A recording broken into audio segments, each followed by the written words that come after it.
es Mateo Bernal, actual estudiante de la Universidad UNED, cursando la carrera de Ingeniería de Sistemas en cuarto semestre, y este video es para sustentar el primer ejercicio de la guía de física número 2. Vamos a continuar.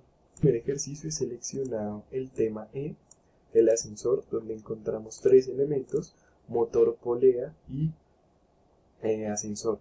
Los tres me están formando un ángulo teta, y me muestran también un vector fuerza motor.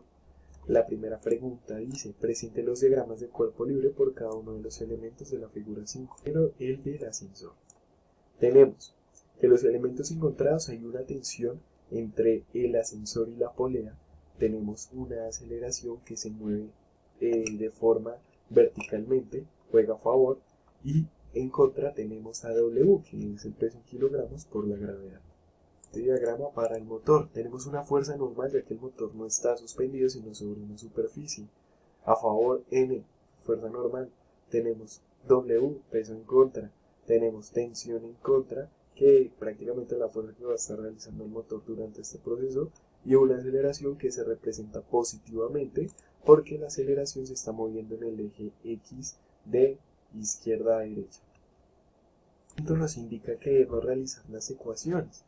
Las ecuaciones serían: para el eje X, como no tenemos aceleración en el ascensor, nos va a dar 0. Y para el eje Y, aplicando segunda ley de Newton, tenemos que la suma de las fuerzas en el eje Y va a ser igual a la masa por la aceleración en el eje Y. Es decir, que tensión menos peso va a ser igual a masa por aceleración. Y ya con esta fórmula vamos a desplegar lo que vamos a necesitar más adelante. Para el motor, en el eje X tenemos aceleración, sí. Entonces la fuerza del motor menos la tensión va a ser igual a la masa por la aceleración en el eje X. La fuerza del motor la vamos a tener que representar con coseno de teta menos la tensión por coseno de teta, y es igual a masa por aceleración, porque con funciones trigonométricas acá tenemos un triángulo rectángulo y nos vamos a enfocar en este ángulo para poder determinar los valores de nuestros catetos. Como no hay aceleración en el eje Y, a pesar de que acá está en el eje Y, es para representar que es positiva, pero la aceleración acá va en el eje X, entonces quedan ceros. Nos dice: usted debe encontrar los valores de la fuerza, aceleración y tensión. Acá nos están dando unos valores, ¿cierto? Y nos dicen que lo que tenga este símbolo lo vamos a reemplazar por el último número de la cédula. Si se fijan con atención, van a encontrar mi número de cédula en el póster al comienzo. Lo voy a encontrar, va a ser la tensión. ¿Por qué? Porque para encontrar la aceleración me sirve primero tener la tensión. Entonces, para hallar la tensión vamos a aplicar esta fórmula, que es T es igual a masa por aceleración más W, ¿cierto? Simplemente pasamos W a sumar y ya nos queda. Aplicamos los cálculos con los valores que tenemos acá. Después de los cálculos tenemos este valor por tensión, 159,74 newtons. Entre la fuerza del motor, resulta que la tensión va a ser proporcional a la fuerza que va a tener que realizar el motor. Entonces ya la encontramos, la fuerza del motor es 159,74 newtons. Como solo hay una polea, esto facilita mucho más este cálculo. Y para terminar tenemos que encontrar aceleración. Entonces para aceleración vamos a usar la misma fórmula de esta, pero la descomponemos. Acá está y acá la tenemos. Entonces vamos a aplicar tensión, que acá lo encontramos, 159,74 menos, esto es W, masa por gravedad, sobre masa. Después de realizar los cálculos, tenemos que nuestra aceleración es 1,6 metros sobre segundo al cuadrado. Entonces al principio del ejercicio nos hacen una pregunta: ¿en qué influye el ángulo de la polea con relación a la fuerza que va a aplicar el motor?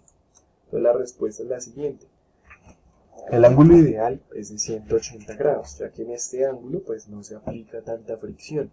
Acá en este ejercicio no hablamos de fricción, pero en ejercicios más detallados la fricción es una fuerza en contra, es decir, es más fuerza que debe reponer el motor, y esta fricción va aumentando a medida que el ángulo es más angosto, es decir, entre el ángulo es más angosto, más fuerza va a tener que realizar el motor.